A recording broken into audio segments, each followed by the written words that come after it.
The form that's easiest or the most recognizable form for you guys would be something like this. And this is Inequality Form. You're familiar with this. It translates directly into words that are easy to say. X is greater than 3. Okay, so if you looked at the graph of this, you would have a graph. You would plot your critical point, 3, and your solution set would be everything that's what? To the right or to the left, where are values greater than? Values are always greater on a number line to the right. So you're going to open this up to the right. Again, we're not going to use open and close circles here because you don't in anything else beyond this level. So I'll introduce it to you now. You're going to use parentheses. Those refer to the open circle, and brackets refer to the closed circle on a number line. Okay, so here, are we going to have parentheses or bracket at the 3? Okay, so parentheses, this is greater than or less than. This is greater than or equal to or less than or equal to. So here we're going to have a parentheses. It's opening to the right. And so that would be your graphical form.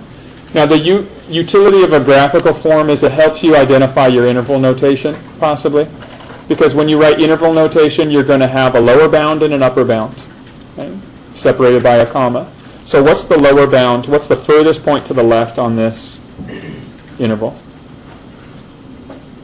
And you can see it on the graph. 3 is the furthest to the left. And what's the furthest to the right? If it extends forever, your upper bound is infinity. If it's in the positive direction, you don't need to put a positive number, just like anytime you label positive numbers. And now, you can never reach infinity, so you'll always have a parentheses on that portion of your interval. And here we see, is 3 included or excluded? There's no equal, so it's excluded. It'll have a parentheses. Okay. Make sure that you can write this form. Okay. All right, let's look at something that's written in this form.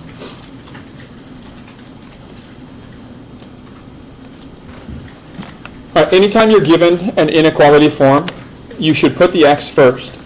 Okay, rewrite it if you need to, so that the x comes first. So if you were rewriting this, x and then a -1, okay, don't think about anything other than in the original.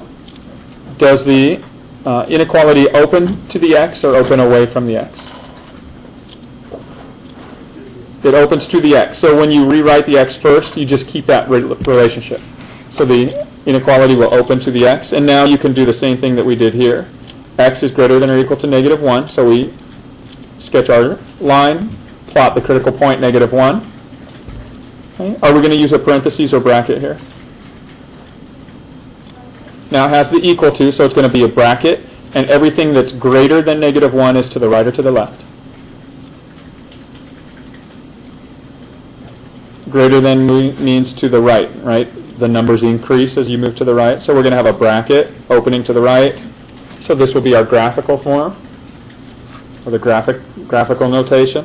And then the interval notation will take our lower bound, -1, our upper bound, which is again infinity, parentheses at infinity, because you can never actually reach it, and is our lower bound included or excluded? It's included, it has that equal to. And so an easy way to remember which one is parentheses and bracket is a bracket is equal to. So here's like an equal sign buried into that notation itself. Right? It's an equal sign connected by a vertical line. And so if your critical point is included or equal to, then you have the bracket. And so it's not just going to be recognizing these forms, you'll also be doing some manipulations of the forms.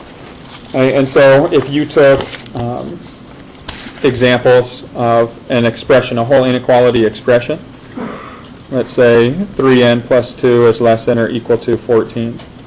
And I want you to see if you can find the inequality graphical and interval notation for this inequality.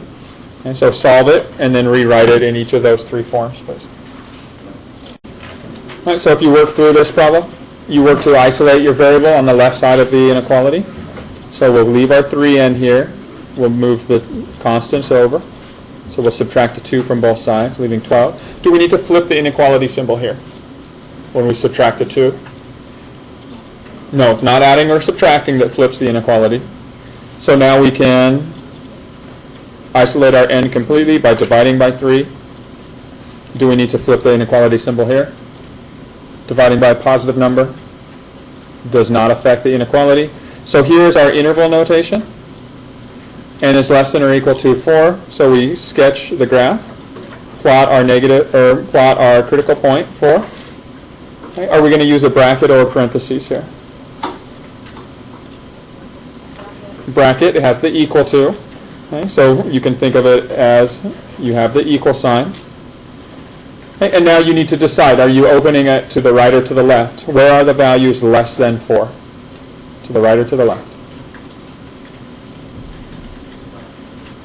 A number, pick any number less than 4. 3. Is that to the left or to the right? It's to the left. So we're going to block off and include everything to the left. So here would be our graphical notation, or graphical form of the answer. And now when you write your interval notation, you're going to identify the lower limit. What's the furthest point to the left? Infinity in the negative direction, so you do need to include the negative sign. And what's our furthest point to the right? 4. 4 is included. Infinities can never be included, so always a parentheses. And so this would be your interval notation for that. Okay, the final example I want to go through, and then I'll open up the homework, okay, is greater than 5 minus a.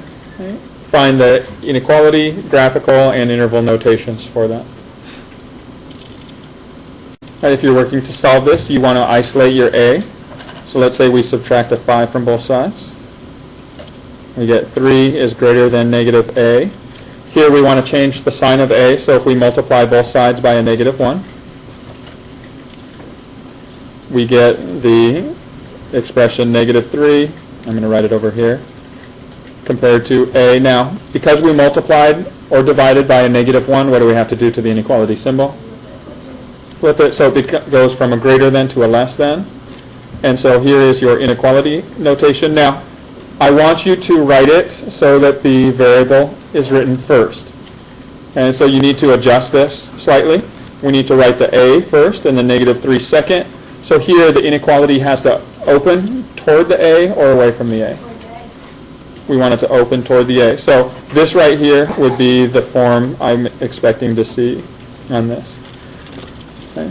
Because if you leave it in this form, it's harder to do the graphical notation on this.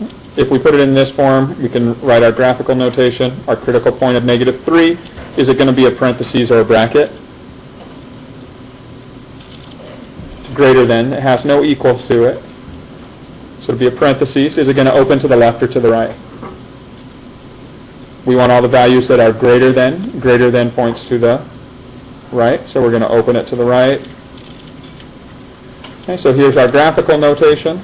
And then the final interval notation, we mark our lower limit, our upper limit, always a parentheses at any infinities, and our negative 3 we see here is not included, so it's going to have a parentheses as well.